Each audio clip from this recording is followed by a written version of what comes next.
ও বন্ধু, কেমন ভালো মানুষটা ফেরাউন ছিল আপনারা সকলেই জানেন। তার উত্তম চরিত্রের মধ্যে একটা চরিত্র হলো দক্ষিণী মার কুল থেকে থকথকা দুধের বাচ্চা টান দিয়ে নিয়ে হত্যা করেছে ৭০,০০০-এর বেশি। জোরে বলেন নাউজুবিল্লাহ।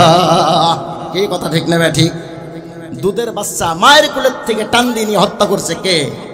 ফেরাউন। ২ নম্বর, তার যত ভালো গুণ আছে এর মধ্যে একটা, সে নিজে বলছে আমি তোমাদের খোদা। ক্বালা রাব্বুকুমুল আ'লা। জোরে বলেন নাউজুবিল্লাহ। ২ নম্বর কি গুণ ছিল? আমি তোমাদের বড় খোদা, ছোট মোটো খোদা না। কোন খোদা? এখন চিনছেন তারে? ও বন্ধু, এই খোদা প্রথম যখন প্রধানমন্ত্রী হয়, যারা প্রথমে প্রধানমন্ত্রী হয় তাকে তসবির দানা বড় বড় থাকে, কথা কয় না? থাকে না? বড় বড় তসবির দানা থাকে। আল্লাহ বিল্লাহ একটু বেশি করে, মানুষ জানি প্রশংসা করে আমাদের প্রধানমন্ত্রী বহুত বড় কুতুব আল্লামা দাদা আলাইহিস সালাম। কি কথা ঠিক না? প্রথম যখন প্রধানমন্ত্রী হয় তখন দেখলো আমি যে প্রধানমন্ত্রী হয়ে গেলাম, আমি যে বড় শাসক হয়ে গেলাম, এটা তো একটু শুকরিয়া আদায় করা দরকার। আমি ভিতরে মানি না মানি, কমপক্ষে জনগণ জানি বুঝে আমি বড় আল্লাহওয়ালা, কথা কয় না? এই ঠিক না? ঠিক। এই জন্য তিনি কি করলো, তার শাহী মহলে যে প্রথম একটা গেট বানাইলো। কি গেট? এই গেটের শুরুতে লিখে দিল বিসমিল্লাহির রহমানির রহিম। কাজটা ভালো না খারাপ? অবশ্যই ভালো। তখন তিনি নতুন প্রধানমন্ত্রী। কোন প্রধানমন্ত্রী? নতুন। কার কথা কই? ফেরাউন। হ্যাঁ, বুঝেন, জবাব দেন। ফেরাউন নতুন প্রধানমন্ত্রী হলো, নতুন গেট বানিয়ে লিখে দিল বিসমিল্লাহির রহমানির রহিম। ও বন্ধু, এরপরে রাজত্ব করতে থাকলো। কত বৎসর করেছে আপনারা জানেন? ও বন্ধু, শত বৎসরের মধ্যে ফেরাউনের কোনোদিন ঠান্ডা জ্বর লাগে নাই, কথা ঠিক না? ঠিক। একটা ট্যাবলেট খাই নাই, পায়খানা হয় নাই। আরে কিতাবের মধ্যে দেখলাম তার যদি ইচ্ছা করত ৪০ দিন পর্যন্ত পায়খানা পেশাব না কইরাও থাকতে পারত। পাওয়ার দিছেন কে? আল্লাহ। এই জন্যই তো বড় খোদা হইছে, ঠিক না? কি রে, মানুষ প্রতিদিন ২বার ৩বার পায়খানা, পাতলা ঘন, ঠিক না? আর আমি ৪০ দিন তো পায়খানা করা ছাড়া থাকে হারি। আমি খোদা না থেকে রা খোদা? নাউজুবিল্লাহ বলবেন না। এমন ক্ষমতা দিছেন কে? আমার আল্লাহ। শত বৎসরে কোনো অসুস্থতা নাই, আজাব নাই, গজব নাই। যেই পরিমাণে অন্যায় করেছে আমার মাওলা মুহূর্তে আজাব দেওয়া দরকার ছিল কিনা? ছিল না। ওইদিকে আল্লাহর নবী মুসা আলাইহিস সালামের সাথে ৩ বার যুদ্ধ, দিনভর বিরোধী, ঠিক না? মুসা আলাইহিস সালাম আল্লাহর পথে দাওয়াত দেয়, আর ফেরাউন তার সৈন্য নিয়ে বিরোধী করে। এই যে বিরোধ, শত বছর বিরোধ চলল। এত বছর বিরোধ চলল, এত অন্যায় অত্যাচার করার পরেও আমার আল্লাহ ফেরাউনের উপরে একটা গজব দিল না। আল্লাহু আকবার বলেন। কারণ কি? মুফাসসিরিনে কেরাম বলে প্রথম কারণ হলো, আমার আল্লাহ বলে আমার কারণ হলো এই, আর কার্যকলাপ দেখে আমি আল্লাহ সহ্য করতে পারি না, গজব পাঠাইতে মনস্থ করি। গজব পাঠাবো, পাঠিয়ে দেই। কিন্তু শাহী গেটের মধ্যে বিসমিল্লাহ লেখা, বিসমিল্লাহর বরকতে ফেরাউনের উপরে আযাব পতিত হয় না। আল্লাহু আকবার বলেন। এই হাতকুরার মানুষ, আমি বুঝাইতে চাই ফেরাউনের মতন দাজ্জাল, যে মায়ের কোল থেকে থকথকে শিশুকে হত্যা করে, যে নিজে খোদা দাবি করে, এত অপরাধ করার পরে এত বৎসর পর্যন্ত যার উপরে আযাব হয় না, একটাই মাত্র কারণ। মুফাসসিরিনে কেরাম বলেন শাহী গেটের মধ্যে যে বিসমিল্লাহ লেখা, এই বিসমিল্লাহর বরকতে আমার মাওলা এত বৎসর পর্যন্ত আযাব দেয় না। আল্লাহু আকবার বলেন। ও বন্ধু, ফেরাউনের মতন দাজ্জালের গেটে যদি বিসমিল্লাহ থাকলে এত বছর মাওলা আযাব থেকে হেফাজত করতে পারে। হাতকড়া গ্রামে 2টা মাদ্রাসা যদি থাকে আর 2টা মাদ্রাসায় যদি কোরআন তেলাওয়াত হয়, প্রত্যেকটা করে কোরআন শরীফে 114টি করে সূরা, প্রত্যেকটি সূরার মধ্যে বিসমিল্লাহ আছে শুধু একটা সূরা বাদে। আল্লাহু আকবার বলেন। কতটা আছে? 113টা সূরার শুরুতে বিসমিল্লাহির রহমানির রহিম। ওই ফেরাউনের গেটে যদি বিসমিল্লাহ থাকার বরকতে আল্লাহর আযাব বন্ধ করে দেয় বিসমিল্লাহর সম্মানে, হাতকড়া গ্রামে 2টা মাদ্রাসা থাকলে বুঝি আল্লাহ আযাব থেকে রক্ষা করবে না? আপনাকে কি ধারণা? ও বন্ধু, আমি এই কথায় দলিল দিয়ে বুঝাইলাম, দলিল দিতে চাই। ফেরাউনের মতো মানুষ যদি শাহী গেটের বিসমিল্লাহর বরকতে আযাব থেকে বিরত থাকে, আযাব কিন্তু পাইছে বহুত বছর পরে, সুবিয়া সুবিয়া মারছে, কথা ঠিক না? কিন্তু বহুত বছর পর্যন্ত বিসমিল্লাহর বরকতে আযাব থেকে আল্লাহ হেফাজত করেছেন। সুবহানাল্লাহ। এই জন্য বলছি, হাতকড়া গ্রামের ভিতরে 2টা মাদ্রাসা থাকলে যেই কোরআনের মধ্যে বিসমিল্লাহ লেখা প্রত্যেকটা সূরার শুরুতে, এই কোরআন আর বিসমিল্লাহর বরকতে আল্লাহ পুরা গাঙ্গুটে ইউনিয়নে আযাব দিতে পারে না। আল্লাহু আকবার বলেন। খুশি না বেজার? 2 নম্বর আরেকটা কারণ বলি, হযরত এই তাফসীর কবির মধ্যে আছে ঘটনাটা আরেকটা। হযরতে যমুনার নবী মুসা আলাইহিস সালাম নাম শুনছি, রাস্তা দিয়ে গেছেন, তোর পাহাড়ে মাওলার সাথে সাক্ষাৎ করতেন, কথা বলতেন। পথিমধ্যে দেখে এক কবরের মধ্যে বিষম আযাব হয়। কি হইতেছে? আযাব হইতেছে বন্ধু আমার। আযাব দেখে তিনি চলে গেলেন।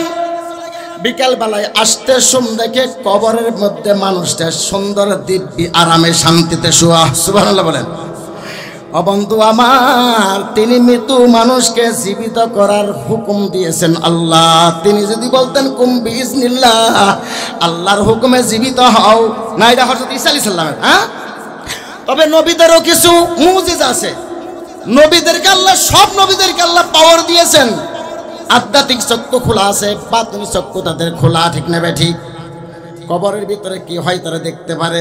আসতে সময় দেখেন আল্লাহর বান্দার কোনো আযাব নাই, আযাব নাই। হাসিয়া হাসি জিজ্ঞাসা করলেন, হে আল্লাহর বান্দা, আমি গেতের সময় দেখছি তুমি বড় আযাবে কষ্টে, বিকাল বেলায় তুমি কত আনন্দে, ঘটনা কি?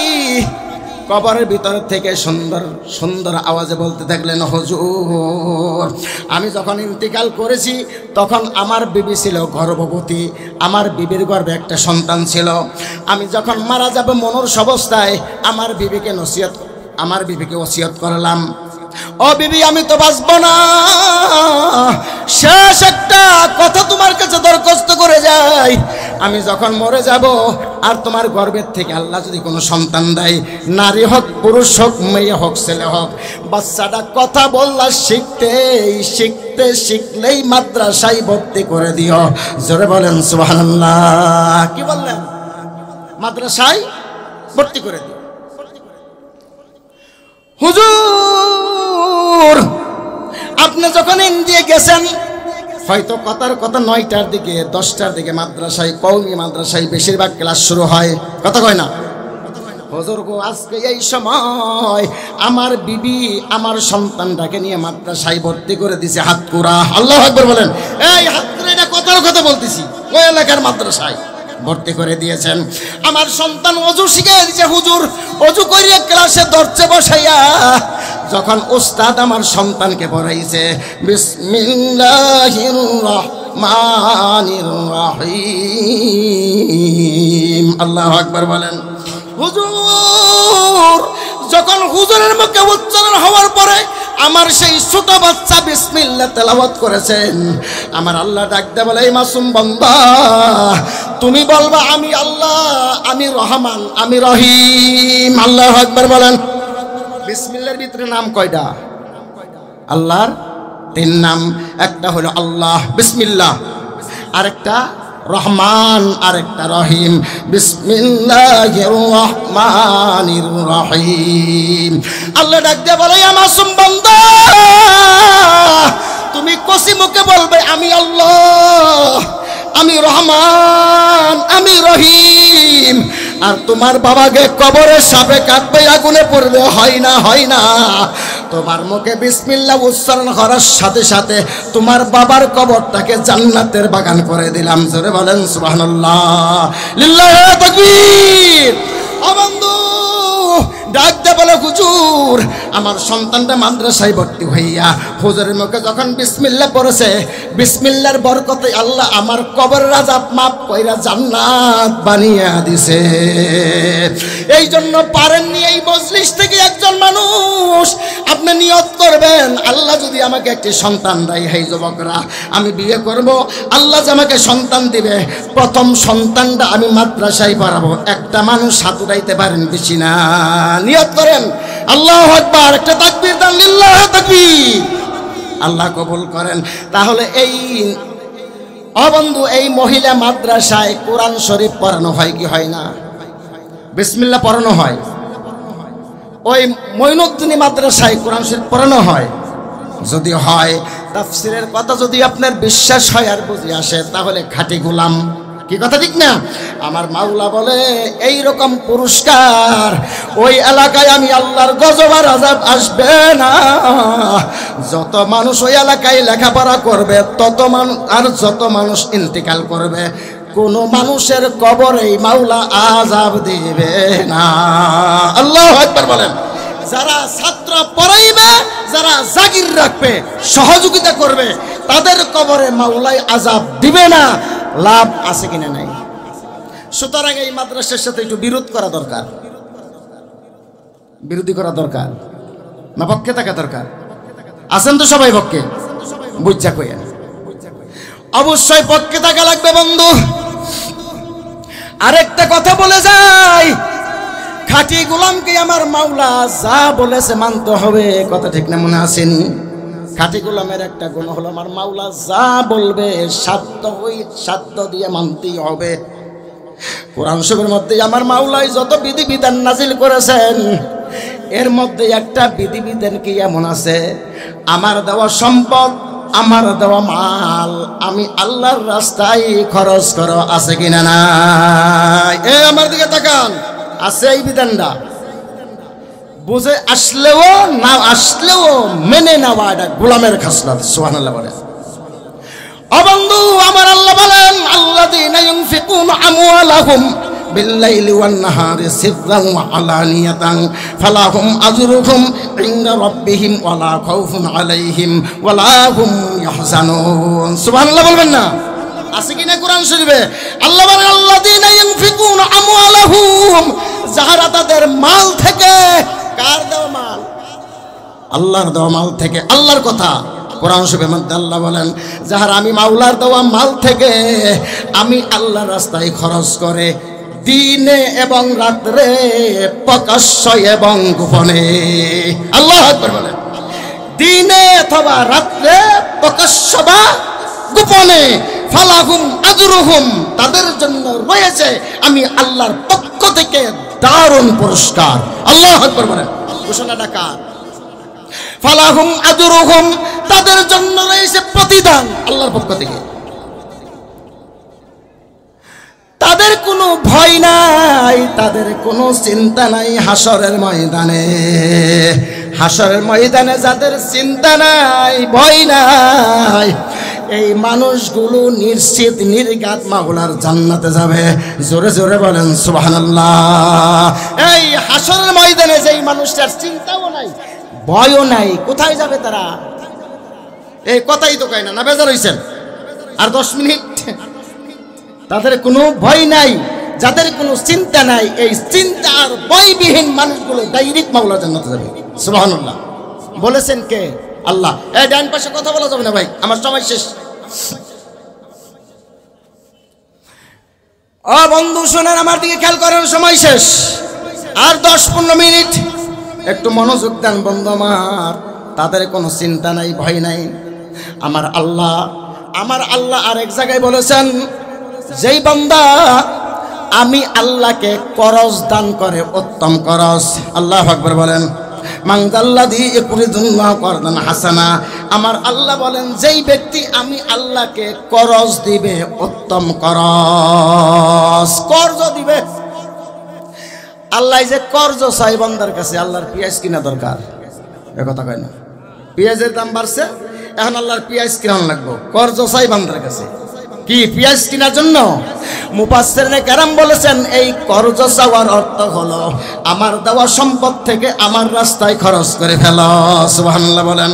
এই আয়াত যখন নাজিল হলো, আবু দাহদা আনসারী রাদিয়াল্লাহু তাআলা আনহু রাসূলের সাহাবা ছিলেন, ঠিক না? দৌড়ি আসলেন আল্লাহ রাসূলের কাছে, একটা দৌড় দিলেন, তাড়াহুড়া করে গেলেন আল্লাহ রাসূলের কাছে গেলেন, যাইয়া সালাম আনতে বললেন, ইয়া রাসূলুল্লাহ, আল্লাহ বুঝি আমাদের কাছে করজ চাই? রাসূল বললেন, হ্যাঁ, নিঃসন্দেহে আল্লাহ করজ চেয়েছেন। সুবহানাল্লাহ বলেন। আবু দাউদ আনসারী রাদিয়াল্লাহু তাআলা বললেন, হুজুর, আপনার পবিত্র হাত মোবারক বাড়িয়ে দিন, আপনার হাত ধরে আমি অঙ্গীকার করব, আপনার হাত ধরে অঙ্গীকার করব। আল্লাহ রাসূল হাত মোবারক বাড়িয়ে দিলেন। আবু দাহদা আনসারী রাদিয়াল্লাহু তাআলা আনহু আল্লাহ রাসূলের পবিত্র হাত ধরে বললেন, হুজুর, আমার যে 600 খেজুর গাছ বিশিষ্ট একটা বাগান আছে, আমার মাওলাকে কর্জ দিয়ে দিলাম। জোরে বলেন সুবহানাল্লাহ। এই খেজুর গাছ আল্লাহ নিয়ে গেছে নাকি বন্দাদের জন্য? দিনের রাস্তার জন্য। এখানে করজ শব্দের অর্থই হলো আল্লাহর রাস্তায় দান করে দেওয়া। সুবহানাল্লাহ বলেন। আবু দাহদা আনসারী রাদিয়াল্লাহু তাআলা 600 খেজুর গাছ বিশিষ্ট বাগানটি আল্লাহ রাসূলের হাতে হাত দিয়ে আল্লাহর রাস্তায় দান করে দিলেন। বন্ধু আমার, এরপরে আবু দাহদা আনসারী রাদিয়াল্লাহু তাআলা দৌড়িয়ে গেলেন বাগানে। বাগানে বসবাস করত তার বিবি এবং সন্তানরা। আবু দাহদা আনসারী রাদিয়াল্লাহু তাআলা বিবিকে ডাক দিয়ে বলল, ও উম্মে দাহদা, শোনো গো বিবি, আল্লাহর দেওয়া বাগান আমি আল্লাহর রাস্তায় দান করে দিয়েছি, আমার মাওলাকে কর্জ দিয়েছি, এই বাগানে আর তোমার আর আমার থাকার অধিকার নাই। বিবি বেরিয়ে আসো, বাগান থেকে চলে আসো, বাগান আমার মাওলারে দিছি। আল্লাহু আকবার বলেন। ও বন্ধু, আরব দেশে এমন খেজুর গাছ আছে যেই খেজুরের নাম আজওয়া খেজুর। কি আছে কিনা নাই? 1 কেজির দাম 1000 টাকার উপরে। জোরে বলেন সুবহানাল্লাহ। এত দামি দামি গাছের খেজুর আলা 600 খেজুর গাছ ওলা বাগানটা আল্লাহর রাস্তায় দান করে দিছে খাঁটি গোলাম হওয়ার জন্য। আমার জান্নাতে যাওয়া ছাড়া কোনো উপায় নাই। কথা কই না, কথা কই না। আমার জান্নাতে যাওয়া ছাড়া উপায় নাই। আমার খাঁটি গোলাম হওয়া লাগবে। খাঁটি গোলামের গুণ হলো আমার মাওলা যা বলেছে তা মেনে নেওয়া, পালন করা। আল্লাহ বলেছে, বান্দা করজ দাও, আমি মাওলাকে করজ দিয়া খাঁটি গোলাম হব, মাওলার জান্নাতে যাব। কথা ঠিক নেবে ঠিক দিয়ে দিলেন। এইভাবে হাজারো সাহাবীর ঘটনা জান্নাত পাওয়ার জন্য খাঁটি গোলাম হয়েছে। আল্লাহু আকবার। বলবো নি আর দুই একটা বলে ভাই শোনেন। সাহাবায়ে কেরাম খাঁটি গোলাম হওয়ার জন্য কি পাগল ছিল, কারণ খাঁটি গোলামের জন্য মাওলার অঙ্গীকার, জাহান্নাম থেকে মুক্তি, জান্নাতে প্রবেশ, রাসূলের সুপারিশ। জোরে বলেন সুবহানাল্লাহ। তাহলে পাগল হওয়া দরকার না? কি খাঁটি গোলাম হওয়ার জন্য পাগল হওয়া দরকার না? দরকার। এই জন্য সাহাবায়ে কেরাম পাগল, আমাকে খাঁটি গোলাম হতেই হবে, জান্নাতে যেতেই হবে। আমরাও রাজি আছি ইনশাআল্লাহ। তাহলে একটু তৈরি হয়ে যান সাহাবাদের মতন। সাহাবারা কেমন তৈরি ছিলেন দেখেন বন্ধু আমার। ইবনে আব্বাস রাদিয়াল্লাহু তাআলা থেকে একটা ঘটনা বলি। ইবনে আব্বাস রাদিয়াল্লাহু তাআলা থেকে ঘটনা, তিনি বলেন এক সময় হযরত হাসান আর হুসাইন রাদিয়াল্লাহু তাআলা আনহুমা, 2 ভাই, নাম শুনছি না? আলীর ছেলে, আলী রাদিয়াল্লাহু তাআলা আনহুর ছেলে, ফাতেমার ছেলে হাসান হুসাইন রাদিয়াল্লাহু তাআলা আনহুমা, 2 ভাই এক সময় মারাত্মক অসুস্থ। কি মন অসুস্থ? মারাত্মক অসুস্থ। আর মা বাবার সামনে যদি সন্তান অসুস্থ হয়ে যায়, মা বাবার হুঁশ থাকে না। কথা কয় না? মা বাবা বড় টেনশনে থাকে। এই জন্য ফাতেমা রাদিয়াল্লাহু তাআলা আনহা, আলী রাদিয়াল্লাহু তাআলা আনহু 2 জনই আল্লাহর কাছে মান্নাত করলেন, বাড়ি লাগি আমার কলিজার টুকরা হাসান আর হোসেনকে যদি সুস্থ করিয়া দাও, স্বামী স্ত্রী মিলা মিলা 3টা করে রোজা থাকবো শুকরিয়ার জন্য। সুবহানাল্লাহ বলেন। ইবনে আব্বাস রাদিয়াল্লাহু তাআলা বলেন, মান্নাত করতে দেরি, অল্প সময়ের ভিতরে হাসান হোসেন সুস্থ। আল্লাহু আকবার বলেন। বন্ধু, আল্লাহর রাস্তায় কোনো মান্নাত করলে তা পুরা করা ওয়াজিব, কথা হয় না? মান্নাত করেছে আমার মাওলা, এই উসিলায় সুস্থ করে দিয়েছেন।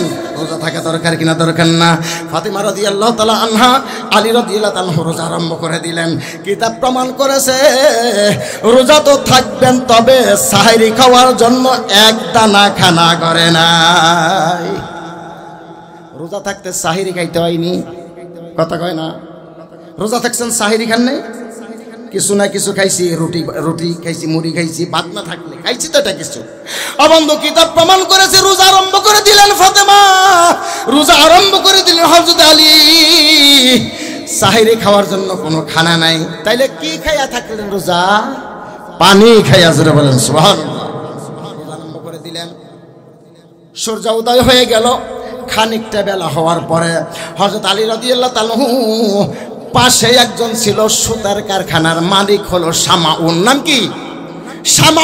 শামাউন নামে একজন সুতার ফ্যাক্টরির মালিক ছিল। তুলা দিয়া, উল দিয়া, পশম দিয়ে সেখানে সুতা তৈরি হইতো, কথা ঠিক না বেটি? হযরত আলী রাদিয়াল্লাহু তাআলা বলেন, ও জনাব, তিনি ছিলেন ইহুদি, তুলার কারখানাওয়ালা, সুতার কারখানার ইহুদি। তাকে ডাক দিয়ে বললেন, ভাই, আপনার তো সুতা বানান দরকার, যদি আপনি আমাকে কিছু পশম দেন, মুহাম্মদুর রাসূলুল্লাহ সাল্লাল্লাহু আলাইহি ওয়াসাল্লাম কন্যা ফাতেমা সুন্দর সুতা বানাইতে পারে। আল্লাহু আকবার বলেন। যদি কিছু পশম দেন, তিনি সুতা বানিয়ে দিবে, এর বিনিময়ে কিছু খানার ব্যবস্থা করে দেন। দুইজনের কথাবার্তায় রাজি হইল। শামাউন বলল, হ্যাঁ, আমার তো সুতা হইলেই চলে, কারখানায় সুতার দরকার। তাকে কিছু পশম দেওয়া হলো 300 গমের বিনিময়, যার পরিমাণ হলো 10.5 কেজি। কত কেজি? 10.5 কেজি গম দিবে, আর ফাতেমা রাদিয়াল্লাহু তাআলা আনহা এই বস্তা পশমকে সুতা বানিয়ে দিবে। কন্টাক্ট করে নিয়ে আসলেন বাড়িতে, ফাতেমার হাতে দিলেন। হযরত আলী রাদিয়াল্লাহু তাআলা কাজে চলে গেলেন। দাওয়াত বা তাবলীগ বা সংসারের যে কোনো কাজে তিনি চলে গেলেন ব্যস্ত হয়ে। হযরত ফাতেমা রাদিয়াল্লাহু তাআলা রাসূলের কনিষ্ঠ সন্তান, আদরের কন্যা ফাতেমা বড় কষ্ট করিয়া সকাল থেকে দুপুর পর্যন্ত সেই পশমগুলোকে 3 ভাগ করিয়া তার 1 ভাগকে সুন্দর সুতা বানিয়ে ফেললেন। জোরে বলেন সুবহানাল্লাহ। সুতা তৈরি হয়ে গেল। রোজা রাখা অবস্থায়, কথা কয় না? রোজা না? রোজা রাখা অবস্থায় সুতা তৈরি হয়ে গেল। বিকাল বেলায় তো ইফতারের প্রয়োজন, সেই গম থেকে নিয়ে 350 গম বাহির করিয়া, অথবা কিছু গম বাহির করিয়া চাক্কির মধ্যে দিয়ে আটি বানায়। আল্লাহু আকবার বলেন। কি তখনকার যুগে কি ছিল? গম ভাঙানোর মেশিন। গম ভাঙানোর মেশিন ছিল না। আমি নিজ চোখে দেখেছি আমার দাদিকে চাকার মধ্যে আমি দিতাম কলই, আর তিনি ঘুরাইতেন আর ডাউল হইয়া যাইত।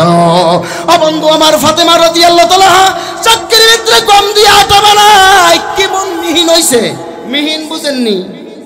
মলিময় চাকার মধ্যে গম দিয়ে আটা ভাঙাইলে কখনো মিহিন হয়? তা হয় না।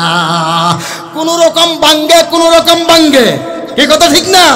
এইভাবে আটা বানিয়া বিকাল বেলায় ফাতেমা রাদিয়াল্লাহু তাআলা 5টা রুটি বানাইছেন। কয়টা? 5টা। হযরত আলী রাদিয়াল্লাহু তাআলার জন্য একটা, ফাতেমার জন্য একটা, হাসান হোসেনের জন্য 2টা। কয়টা হলো? 4টা। আর এই সময় তার ঘরে একটা বাদী ছিল, নাম হলো ফিজ্জা। আল্লাহু আকবার বলেন। 5 জন সদস্য 5টা রুটি তৈরি করলো। হযরত আলী সারাদিন পরিশ্রমিক কাজ করে মাগরিবের নামাজ মসজিদে নববীতে আল্লাহ রাসূলের পিছনে জামাতের সাথে পড়িয়া বাড়িতে গেলেন। এইবার স্বামী স্ত্রী মিলা সন্তানদেরকে নিয়ে দস্তরখান বিছাইলেন এবং খানা খাবে। মাত্র রুটি হাতে নিতে না নিতে একজন ভিক্ষুক সামনে দাঁড়িয়ে বললেন, হাই মুহাম্মদের গড়াওয়ালা, আমি তুমি একজন গরিব মানুষ, যদি আল্লাহর রাস্তায় তুমি রুটিগুলো দান করিয়ে দাও, আমার আল্লাহ তোমাদেরকে জান্নাতের মেহমান বানাইয়া জান্নাতের দস্তরখানে খানা খাওয়িয়ে দিবে। জোরে বলেন সুবহানাল্লাহ। আমি বুঝাইতে চাই সাহাবায়ে কেরাম জান্নাতের জন্য কেমন পাগল, কথা কয় না?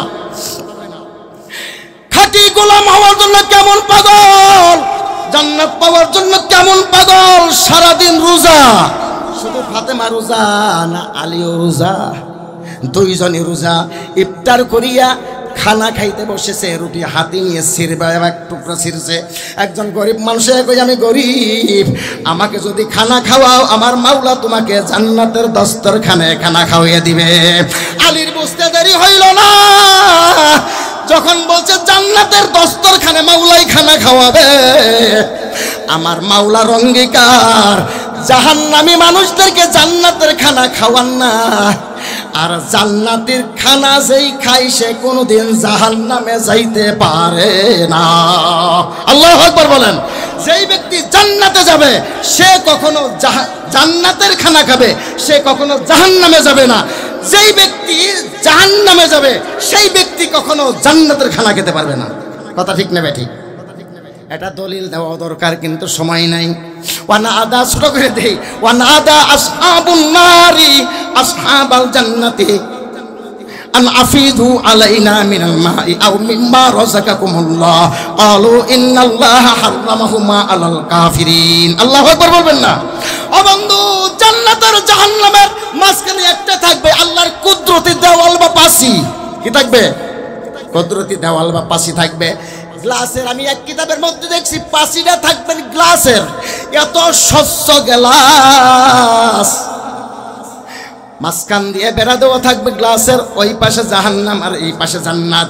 জান্নাতীরা মাওলার নিয়ামত খাইতে থাকবে আর জাহান্নামীরা গরম পুষ খাইতে থাকবে। জোরে বলেন নাউজুবিল্লাহ। এই পাশে যদি মুরগির রানটাই নাই খায়, আর ওই পাশে যদি গরম পানি রাখ দিয়ে আর মুখ দিয়ে ঢালে, বেশ কম ছোট মোটো না, অনেক ব্যবধান। ও বন্ধু, গরম পানি খাইয়া, গরম পানি গরম পুষ খাইয়া অস্থির এই একজন মানুষ উঠবেন না। আমি হাতে বাইরে বলছি, আমার আলোচনা শেষ, আমার আলোচনা শেষ। মেহেরবানি করে বসেন বন্ধু আমার। ওইদিকে জাহান্নামীরা জাহান্নামের গরম পানি পান করে আর জান্নাতীরা জান্নাতের খানা খায়। এইবার জাহান্নামীরা জান্নাতীওয়ালাদেরকে ডাকে, সুবহানাল্লাহ বলেন। জাহান্নামীরা কাকে ডাকে? জান্নাতীদেরকে ডাকে। ওয়ানাদা আসহাবুন নারি আসহাবাল জান্নাতি আন আফিদু আলাইনা মিনাল মা। আল্লাহু আকবার বলেন। জাহান্নামীরা বলে, ও জান্নাতি ভাইরা, কলিজা শুকিয়ে গেছে, জিহ্বা পাতিলা হয়ে গেছে, আর সহ্য হয় না। আন আফিদু আলাইনা মিনাল মা, আপনারা যে পানি পান করতেছেন ওই পানি থেকে কিছু পানি দিয়ে বাঁচাও। কে বলবে?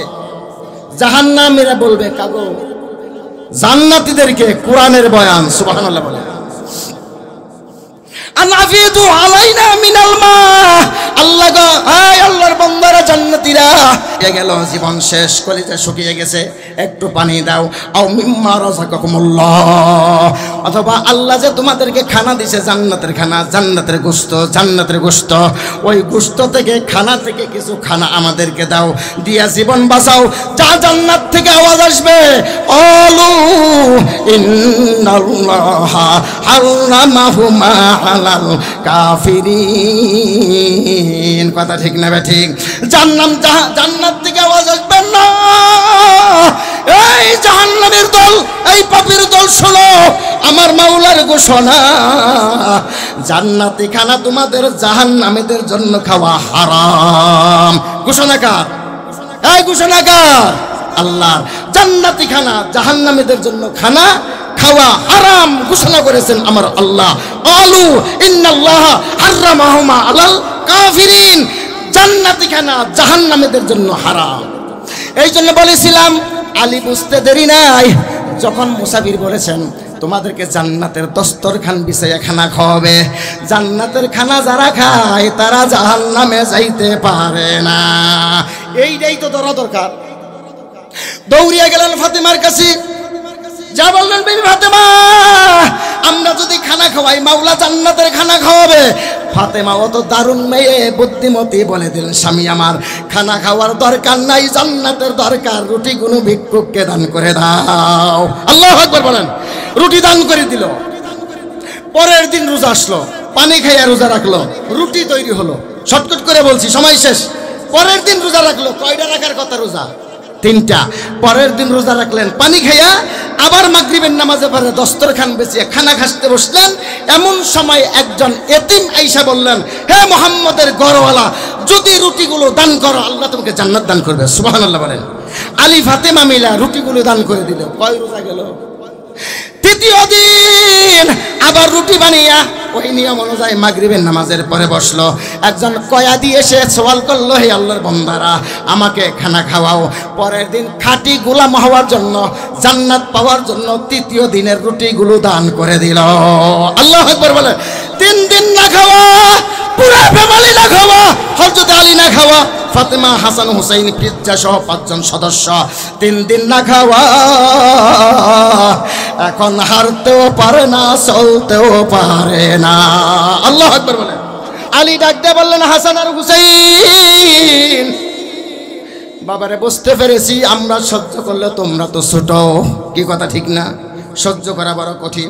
চলো চলো চলো তোমার নানার বাড়িতে যাই। হাত ধরে নিয়ে চললেন নানার বাড়িতে। মুহাম্মদ রাসূলুল্লাহ সাল্লাল্লাহু আলাইহি ওয়াসাল্লামের কাছে যাইয়া দেখে তিনার ঘরে কোনো খানা নাই। আল্লাহু আকবার বলেন। যেমন ফাতেমা দান করে দিয়েছেন, রাসূলের ঘরেও খানা নাই। কিতাব প্রমাণ করেছে। গেল কেন?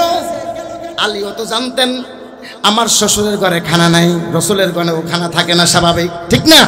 গেছেন কেন? বন্ধু, কিতাব প্রমাণ করেছে এই জন্য গেছে। আল্লাহ রসুলের বাড়িতে খানা খাওয়ার উদ্দেশ্যে না, ক্ষুধার্ত মানুষ যদি রসুলের পবিত্র চেহারা দেখতেন তার খানার তৃষ্ণা বন্ধ হয়ে যেত। জোরে বলেন সুবহানাল্লাহ। আল্লাহ রসুলের কাছে গেলেন, আল্লাহ রসুল চোখের পানি পালিয়ে কান্দে, আলী তোমাদের কষ্ট দেখে সহ্য করতে পারি না, তোমাদের ক্ষুধা যন্ত্রণা সহ্য করতে পারি না, চলো চলো চলো আলী, চলো চলো হাসান হুসাইন ফাতেমার কাছে চলো। দেখছেন অবস্থা? অবস্থা দেখছেন? ওইদিকে আলী নিয়ে যায় ফাতেমার থেকে রসুলের কাছে। রসুল বলে, আলী চলো, খানা নাই, যাই ফাতেমার কাছে। সুবহানাল্লাহ বলবেন না? আল্লাহু আকবার।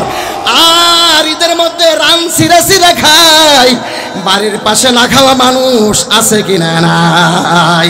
একটা রুটিও বানাইতে পারে না, একটা গোশত মুরগিও কিনতে পারে না। ঈদের দিন নিজে 10 কেজি 15 কেজি গরুর গোশত কিনে বউ বাচ্চা নিয়ে খাইতে তো ইয়ার, বাড়ির পাশে মুসাফির এতিম একটা মুরগিও কিনতে পারে না। তুমি যে তাকে কিছু গোশত দিলে না, আল্লাহ বলে তুমি আমার খাঁটি গোলাম হতে পারো না। কথা ঠিক না বে ঠিক? যাই হোক বন্ধু আমার, রুটি দান করে দিল। এইবার ফাতেমার কাছে চলে গেলেন। আল্লাহ রসুল যে দেখেন ফাতেমা নামাজের মধ্যে দাঁড়িয়ে গেছেন, আহারে পেটটা পিঠের সাথে লাগিয়ে গেছে, চক্ষু 2টা কুঠারের মতন নিচে নেমে গেছে। নামাজ শেষ হলো, আল্লাহ রসুল ধরে জড়িয়ে কানলেন। এইবার ফাতেমাকে ছেড়ে দিয়ে হাত উঠিয়ে মাওলার কাছে দোয়া করলেন। মোনাজাত করতে দেরি, আমার আল্লাহ আয়াত নাজিল করতে দেরি করলেন না। জোরে বলেন সুবহানাল্লাহ। ওয়া ইউতঈমুনা আত-তাআমা আলা হুব্বিহি মিসকিনাও ওয়া ইয়াতীমান ওয়া আসীরা। কোরআন শরীফের আয়াত নাজিল হলো সূরাতুত তাহরের আয়াত। আমার আল্লাহ হযরত আলী আর ফাতেমার প্রশংসায় আয়াত নাজিল করে দিলেন। সুবহানাল্লাহ। ও বন্ধু, আর বলার সময় আমার নাই, টান নাই, হুজুর আলোচনা করবেন। ও বন্ধু, এই মহিলা মাদ্রাসার দরকার আছে কিনা নাই? আছে কিনা নাই? খাঁটি গোলাম হইলে 3 পুরস্কার, এর মধ্যে একটা হলো জাহান্নাম থেকে মুক্তি, জান্নাত ওয়াজিব, আর রাসূলের শাফাআত। সাহাবায়ে কেরাম খাঁটি গোলাম হওয়ার জন্য আবু বকর থেকে নিয়ে সকল সাহাবায়ে কেরাম সকল ধন সম্পত্তি, এমনকি নিজে রোজা রাখা অবস্থায় মুখের খাবার রুটি মাওলার রাস্তায় দান করিয়া পাগল হইয়া জান্নাতে গেছে। এই আলীর সাথে জান্নাতে যাব, আলীর সাথে আমি জান্নাতে যাব, ফাতেমার সাথে জান্নাতে যাব, খাঁটি গোলাম হইব। এই জন্য আল্লাহর কোরআনের খেদমতে মহিলা মাদ্রাসায় সর্বপ্রথম একজন মানুষটাই 10,000 টাকা সবারে নিয়ে দোয়া করে দিব, আল্লাহ তোমার বন্দিকে আলীর সাথে, তোমার বন্দাকে আলীর সাথে, তোমার বন্দিকে ফাতেমার সাথে জান্নাত দান করো। জোরে বলেন আমিন।